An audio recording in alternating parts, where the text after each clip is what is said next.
Okay, ladies and gentlemen, thank you for staying around for the whole day.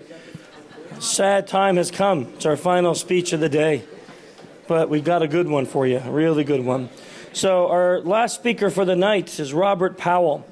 The title of his talk is "You Are Being Manipulated." He's the senior software, wow, I've been talking way too much today, the senior software engineer at Cisco. Although he does have a degree in psychology, which is interesting. He spent the last 18 years in InfoSec, or we like to call it here, cyber. Just kidding, don't call it cyber. I was going to actually tell all the new DEF CON people to walk around saying cyber because it's cool, but I thought that was mean, so don't do it. Okay, some other interesting things. Robert likes long walks on the beach. He likes to make beer, and he likes martial arts. So I think we know a lot about you at this point. Okay, so join me in welcoming Robert.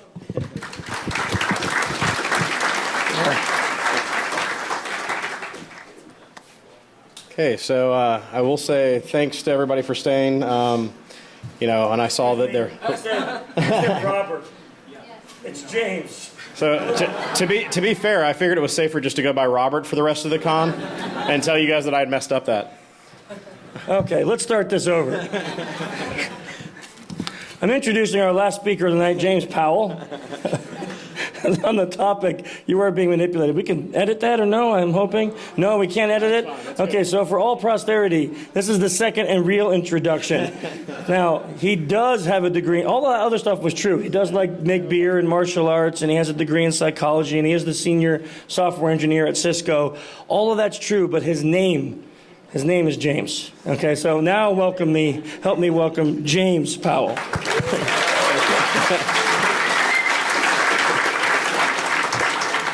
So again, because it's DEF CON, I will go by, Robert, James, Gray Raven, just, say, hey, you, and then if I don't turn around and say, no, hey, you.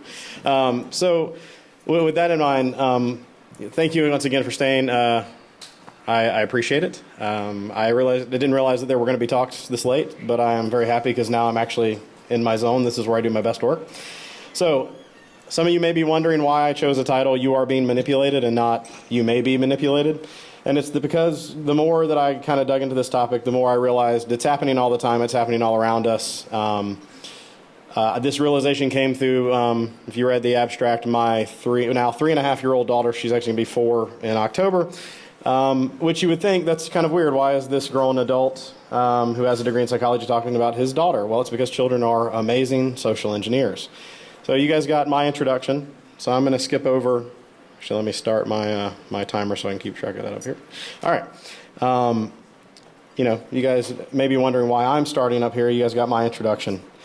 Normally, I would tell you guys a little bit more about myself, but as you can see from the screen, there is a tiny child there. That's my daughter, Lena. She is really the hero of this story, and she's the reason why I'm able to stand up here and tell you guys what I learned, which hopefully will be good for all you guys when you leave here, especially given where we are. So, like I said, children are natural social engineers. It's because and I feel bad saying this because I love my daughter. She's a great kid. But children, especially small children, have a moral flexibility. They just have goals. They really don't have the society pressures of right and wrong. They just, they see something, they want it, they do what they have to get it. Anyone who does this for a living, you know what that's like. So, my first thought when I saw this was basically to lose hope in humanity. We go and we spend money to become better social engineers. We spend money to teach our companies to do this, and my daughter does all of this very naturally. At some point, we forget how to do this, and that's probably a shame for us. Well, no, it may actually be why we have society around us.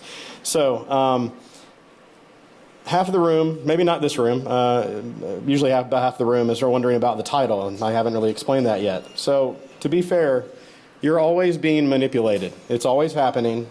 Most of it is benign. Most of it is actually good. It's how we survive. But, there's that whole malicious element that we would like to deal with. And, we're really good at making secure systems. Well, I argue we're really good at making secure systems. I am a software engineer, so I have to. And but the humans kind of come along and they do one thing, and then we're all in a bad situation, and we're all up on the weekends. So, like I said, most of the interactions are benign. But as I was watching my daughter and as she was doing these things to kind of get me into to get her to do, to get like extra pieces of candy or chocolate or whatever she wanted at the time, a new toy or whatever.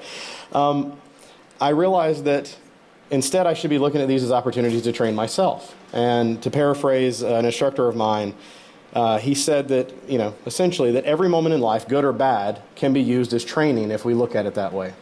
So in an effort to embrace that wisdom, I said, all right, let's look and see what my daughter can teach me about social engineering. But before I get to actually the program that I ended up developing based on my interactions with her and her being my teacher instead of the other way around, let's look at some of our actors in this situation. So, the good guys, right? And I say good guys with a question mark because the very first example I'm going to give you guys is corporations. Advertising more specifically. And I know we all love advertisers, especially when we're online and we've got our ad blockers on and then they tell us that we can't view the article we want to read because we've got an ad blocker. We love that. So advertising is an amazing study, especially for someone who's actually, an armchair psychologist like myself, in how to manipulate people. Their goal is to design a message and then get you to do something. I mean, it's classic social engineering. And then next we have friends and family. And as you can tell from the picture, my daughter has won that day. I am just drained. I have, no expression. She's pointing to tell me to go this way, and pretty much I followed around wherever she wanted me to go the rest of the night, where she sat comfortably on my shoulders getting carried around, I think, the botanical gardens in Atlanta. And then finally we have pets. Now think about it. Pets kind of may seem like a weird one, but we bring them into our homes, these strange little furry animals, and we feed them, we take care of them, we pet them, we love them, and at least in the example of cats, they might love us back. I mean, I like to think the cats love us back, but, I'm a cat person, so we'll go on with that. And, I will point out that for any kind of information security talk, this does satisfy the requirement of having at least one cat photo. So we can go and move on from that. I wanted to put more cat photos in the video, but it was strange. I couldn't find any other cat photos that day on the internet. I don't know, it was broke or something. So these are our training partners. These are our instructors. They're going to teach us and show us the different ways that we are being manipulated every day. Conversely, we have the bad guys. Now, I know what you're thinking. That's a pirate with a butter knife in his mouth attacking a computer. And that's pretty awesome because, we've never seen that in real life, have we, until right now. So I thought to myself, I'm going to put that in my talk, and everyone feel free to go and put that into their talks. So the bad guys, if we look at it, you have your classic con artists, your scammers, the people who are trying to get money or something from you.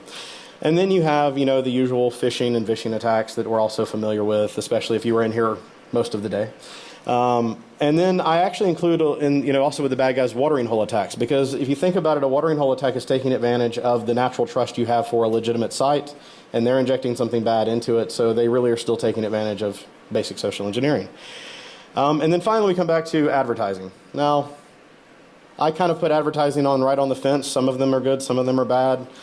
But, we'll see how when we get into the actual talk, how they can play both sides of it. Now, so we know who the good guys are. We know what they do. We know what we're fighting against, the bad guys, right?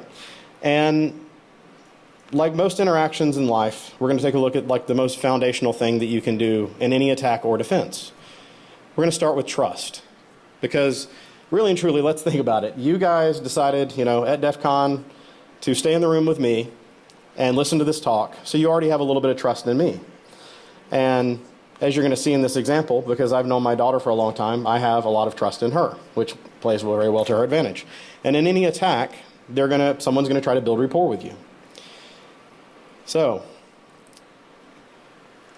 this is my daughter. If you look at her, half of you guys probably want to give her cookies right now because, she's really cute and, this is what she does. She manipulates you. And this is a question that I get asked every day. So she's building in repetition already with her attacks. So kids are fascinating. They evolve very quickly. And the question is simply this. And she comes up and she says, "Papa, are you happy with me?" And unless she's done something to make me just infuriated right before she asked this question, the answer is, of course I'm happy with you. Because I want my daughter to grow up psychologically strong and well-adjusted, like any parent does. And so what you think about it is what she does when she asks this question, she's building trust with me. She's approaching me like I'm the target, and she says, "Are you happy with me?" And I say, "Oh, of course." And so I respond favorably, which in her mind says, "See, I've got him." And then comes the tail. then I will have chocolate for dinner. Now notice she doesn't ask me a question. She tells me we're going to have chocolate for dinner.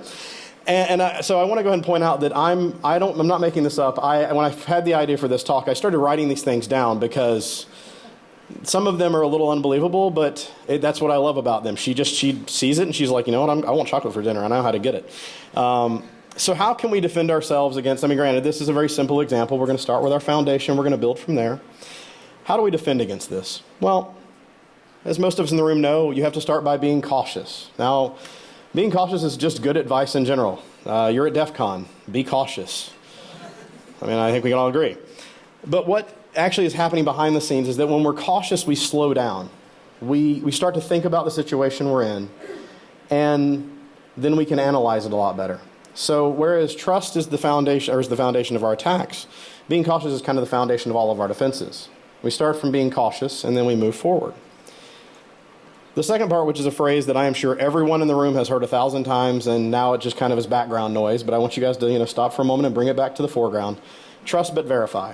Once again, as a software engineer, someone may tell me, the code does this. Okay, cool.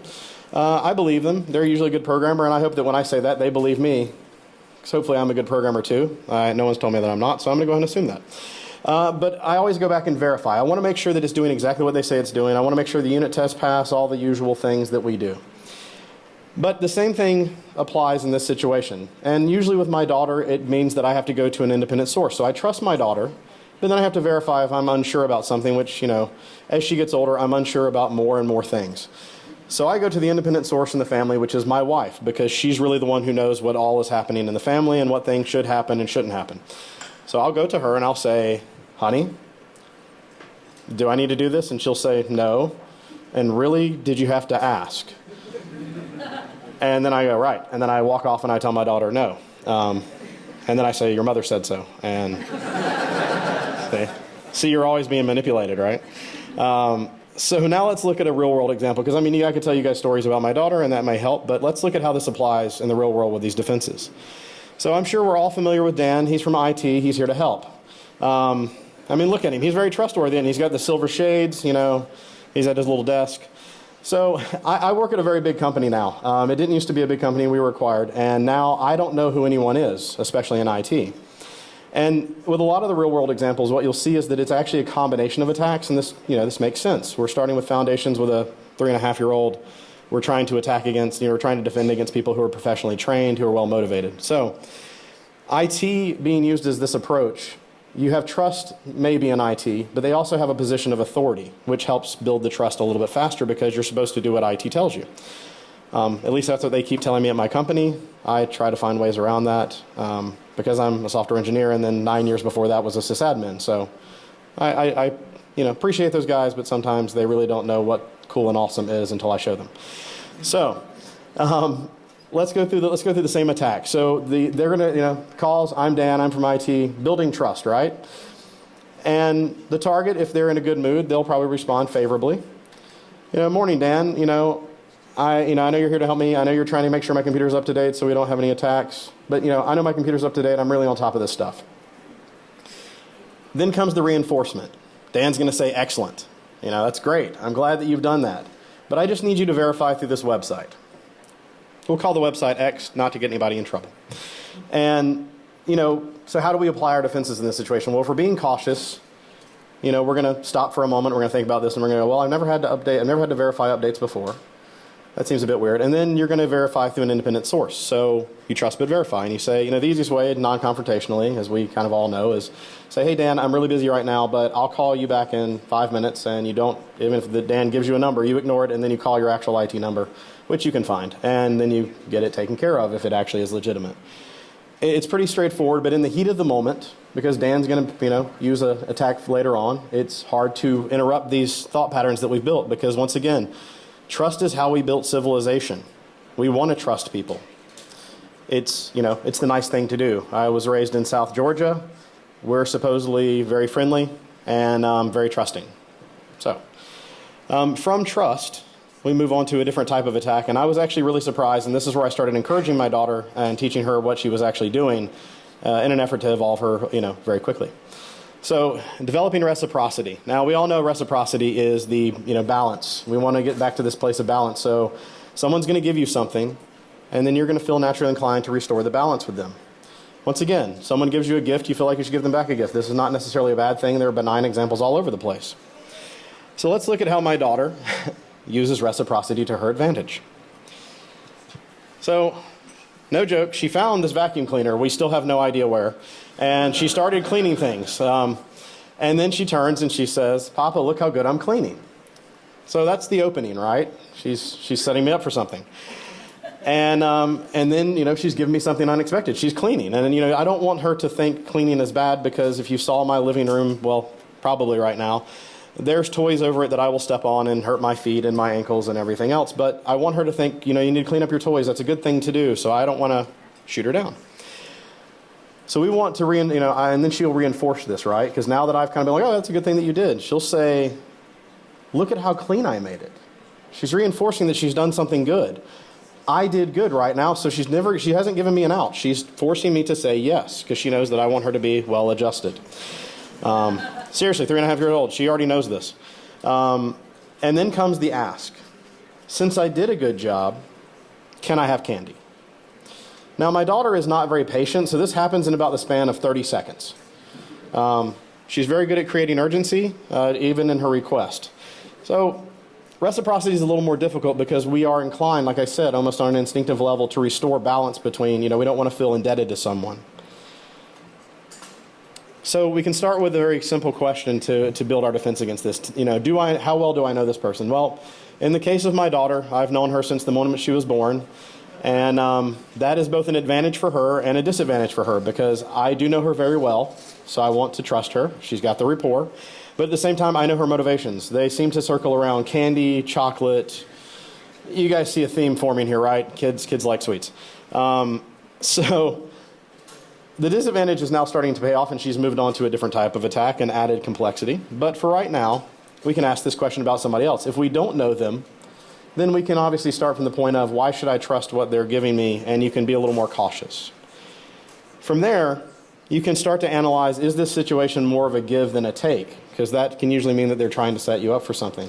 Once again, you can make a really wild assumption and be completely wrong about it. But in most cases, this is going to protect us. So we want to be, we still want to be fair, we still want to be balanced, but we want to do it in a way that doesn't compromise us. We don't want to be the person that, jeopardizes our company. So now let's look at a real-world example. Maybe not quite malicious, but as a home brewer that was mentioned before, this is a situation that I have to be particularly careful of. And the reason why is because, if you guys don't know, this is Billy Mays. You may have known him from selling OxyClean. I liked him because the man always had a ton of energy, and I thought his head might actually explode on screen during the commercials. And we're very familiar with this phrase. We've heard it in many different situations, but wait, there's more. So as a home brewer, I'm up very late at night, I'm working on something, and the commercial comes on in the background. This has gone down quite a bit since I've switched over to Netflix. They apparently don't have commercials. So you're going to give the target something unexpected. So in my case, it's going to be, they're going to start off with a pound of OxyClean. So for those of you who don't know, home brewers, we use OxyClean to clean carboys to make better beer. It's just a really good thing to do, and sanitation, very good with beer. Now, a pound of OxyClean, all right, I may need that, but it's not that good of a deal. And then as I'm just about to change the channel, they're like, but wait, there's more. Okay, I think I'll wait around for this. I'll see what happens. We all know what's going to happen. They're going to triple the offer. They're going to do all this stuff because we're very familiar with infomercials. But then they start to reinforce the usual thing. You won't find a deal this good. Oh, well, it is 3 o'clock in the morning. I am a home brewer. I need some OxyClean, so he could be right. I may not find a deal this good. And then comes the ask. Can you really afford to pass up an offer this good? Well, I am low on OxyClean. I could use 3 pounds, and they're really just asking for extra shipping. So I'm not going to lie. There has been some times where I've bought OxyClean in bulk like this. So we should admit our weaknesses so that we can move on, although, given from the last talk, maybe not at DEF CON. So please don't try to fish me with OxyClean.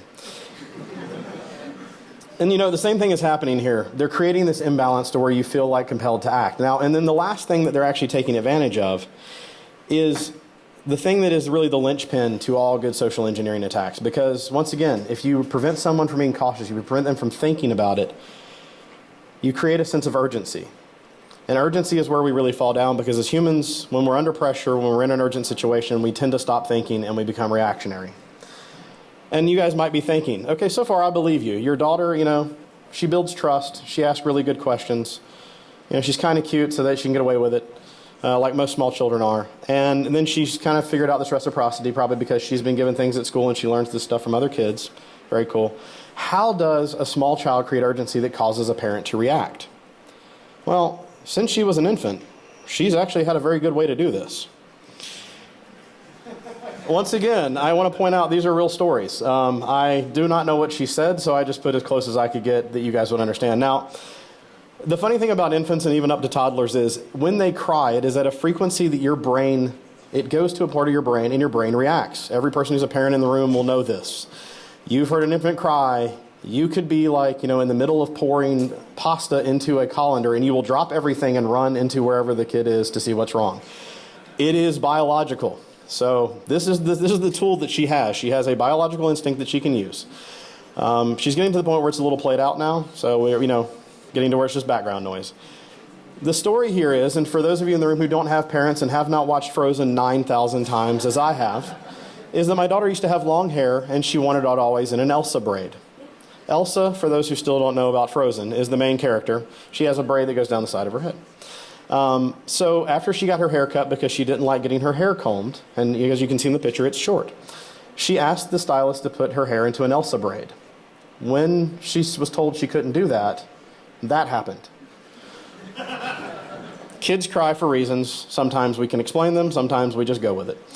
So she said, "Papa," and immediately wherever I was on my phone doing something, probably, looking at videos of cats on the internet, I drop my phone, I run over to her, and I'm like, "Okay, what's wrong?" So she's already got my attention. She's created the urgency. And then she immediately starts trying to console me. "It's okay, Papa." That's weird. She was crying, and now I'm the one being told it's okay. So I'm like, okay, well, cool. And then she reinforces and she gives me the very urgent thing, because the thing is once you've gotten a child to stop crying, you do not want the child in the public place to start crying again, right? Parents, once again, you'll get this. So she reinforces this, and that gets her request in. "Can you get it for me?" I don't know what it is, so I just start handing her things, because once again, we're in the middle of this very public place. I don't want her to start crying again. And that's kind of how she won. And I fully admit my daughter won that day. She wins a lot when she uses crying. Once again, it's kind of starting to play out, and she's starting to evolve her attacks even more, which I find fascinating, and I am encouraging, although my wife keeps telling me to stop. I plan to bring her very soon and see how she does in the real world. So, lesson 1 for the defense. Follow the process, right? We hear this, we do this every day. We tell people around us to do this every day. So in this case, do you have a process? Okay, you don't. Cool. That's great. We can start there. Develop a process. Now train in the process. Get to where you have dreams about the process, and then you can always follow the process, right? It's very simple, very straightforward. That's what we think, right? So let's go to lesson number 2. Remember lesson number 1? Always follow the process. And the reason why is because if you do one thing where you're not following the process, that's really all it takes. We all know this. That's the reason why we love social engineering. It's because if you get that one person to make that one mistake, you win. Same thing with, malware or anything else. You get the person to click on one button or to do one thing they're not supposed to do, you win. It's kind of unfair in that way, but that's the world we live in. So let me take you to my favorite example so far. So most people in the room laugh because we're all aware of what this is. Honestly, I could do an entire talk just on how awesome this slide is, just in the pop-up nature and the way that they've got it color-coded and the way they've got the font set. But we're talking about something different here. And so what I want to do is take a moment. We're all pretty familiar with this, but think about the person in your company or people in your company that make up the majority of the company. The people who are very afraid that they're going to be the person that does the one thing that compromises the company, right?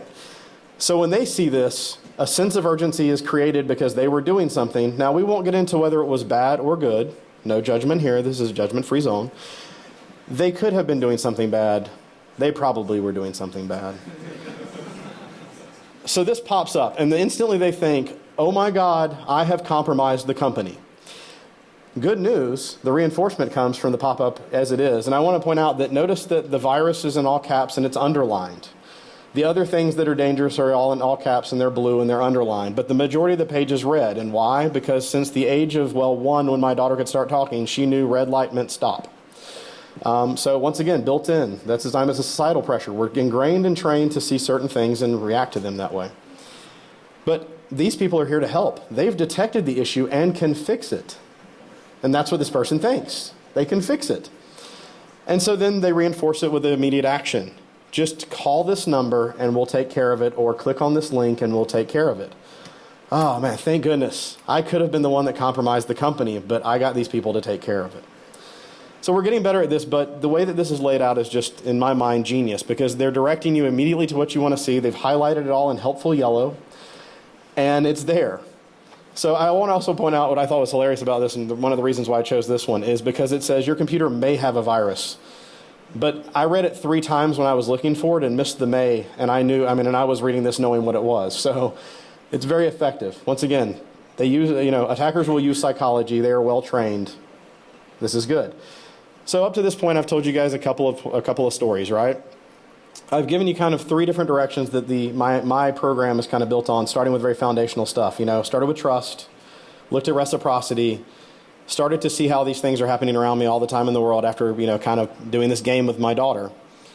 But at the same time, we're talking about a defensive training program that all of us can use to make ourselves more aware of when we're being manipulated. So why can't we just do what I'm doing right now, right? I'm standing up here, I'm talking to everybody in the room, you guys are all paying attention.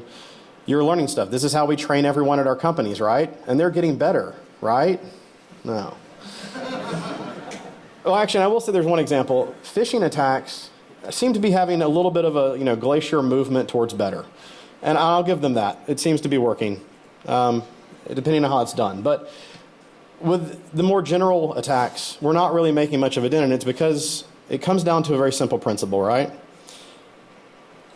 We're not training them like they were going to have to fight in the real world. So, I mentioned that I take martial arts. And one of the things that I am very comfortable with in martial arts is training like I fight. Everything that I do is for when I would actually have to use it. And I'm not a Brazilian Jiu-Jitsu guy, but I do know a little bit of the terminology. So what's happening in this picture is the guy on the bottom who looks like he's at a disadvantage is actually in the guard position. And what I want you guys to pay attention to is not so much the Brazilian Jiu-Jitsu, but look at the guy's face. He's calm. He's very relaxed because he's been here 100 times, 1,000 times. He's ready. He's waiting on the guy who looks like he has the advantage to make a mistake, and then he's going to capitalize on that mistake. And the reason why he's very effective and why he's very calm is because he's trained like he's fighting. So that's what we want to do here. We want to take and create a series of low-risk environments. So let's look at my daughter, for example. When I started playing this game with her, if she beat me, if she actually tricked me, she gets a piece of candy. Now, she does have to eat her dinner first before I give her chocolate, but she still gets chocolate. And her style of her attack mimics the actual attacks that we look at in the world. Now, granted, they're more simple, but that's good because I'm trying to increase my detection. I don't want to just jump into a challenge with like the guys who are competing here because I would lose every time. It's just the way that it is. They're going to be much more subtle. They're going to be much more, graceful in their attacks, for lack of a better word. My daughter is much more like a bull in a china shop at this moment, and that's good for me because I'm not the smartest person in the room, and I'm always sleep deprived, so she already has 2 advantages.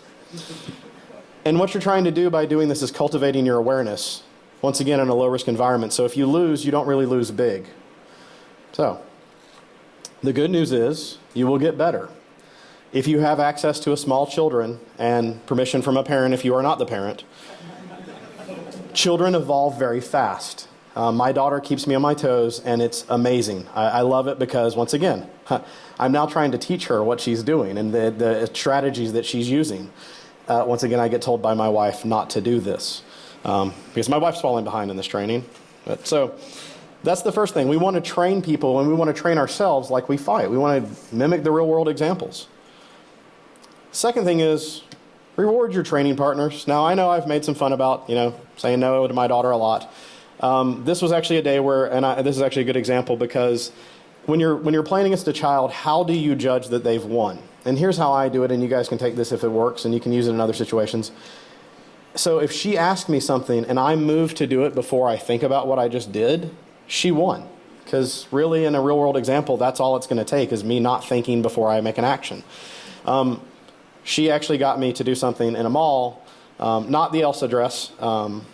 She got, I can't remember exactly what it was, but as soon as I realized what she was done, I'd actually taken a step and then realized, and I turned around and I was like, very good.